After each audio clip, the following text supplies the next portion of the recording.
Iqra Chaudhary ji.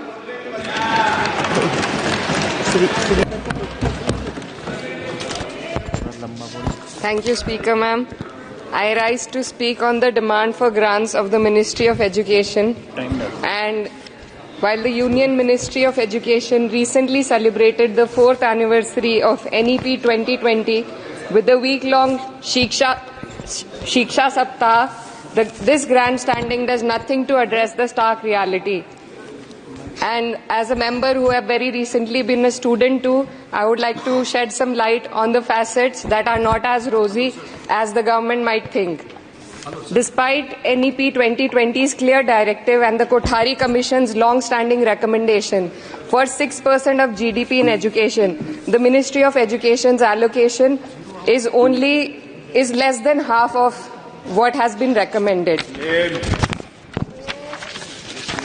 The biggest cut has been for the University Grants Commission, which saw a 61% dropping from 6,409 crores to only 25 crore this time, which will affect the higher education of our country.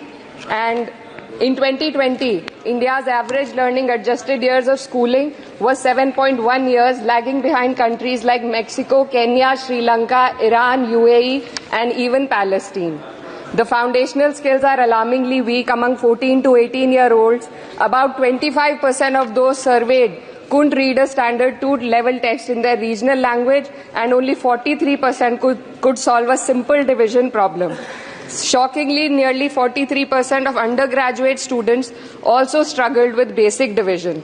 This report is a testament to the fact that in reality our education system has failed to educate a large section of the population, especially students from underprivileged backgrounds dependent on state-run education.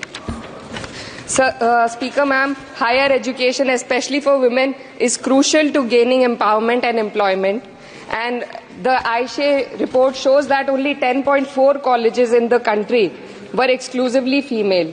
The constituency that I represent and other such areas in the country where patriarchal beliefs have prevented women from accessing co-ed colleges. Therefore, we need women specialized institutions so that women can get educated and get further in the society. Ma'am, पिछले 7 साल में देश भर में 70 paper leak हुए हैं, जिससे 2 करोड़ युवाओं की जिंदगी बर्बाद हुई है।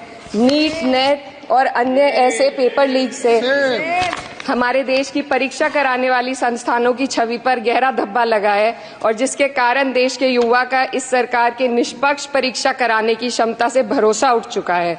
इसी के संदर्भ में एनसीआरबी की जो स्टूडेंट सुसाइड रेट है वो 7.6 हो गई है, ऐसा 2022 की रिपोर्ट में बताया गया था।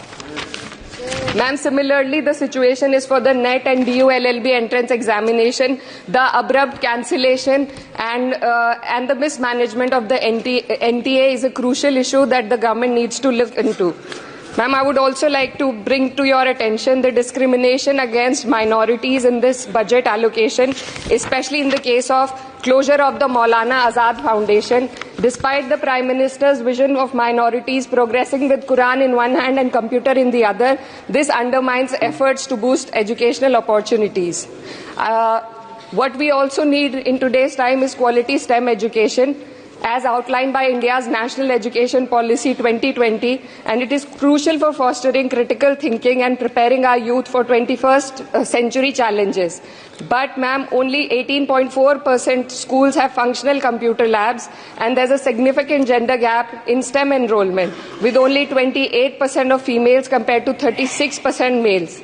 While the government now promotes Digital India, it would do well to take a leaf from the Samajwadi Party's government under Akhilesh Yadav ji, which began distributing free laptops to class 12 students in 2012, effectively combating computer illiteracy and bridging digital divide in rural Uttar Pradesh.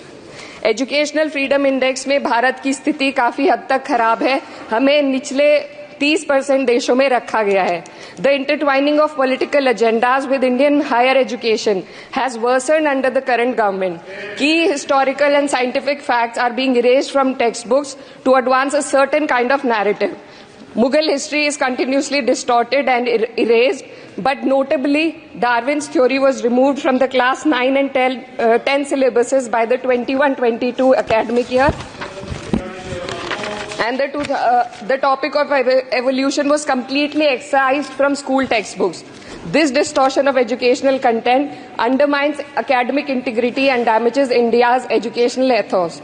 Ma'am, when we are competing for in the world with first class countries, we also need to look into why our students need coaching in spite of having schools and higher education and those funded by the government.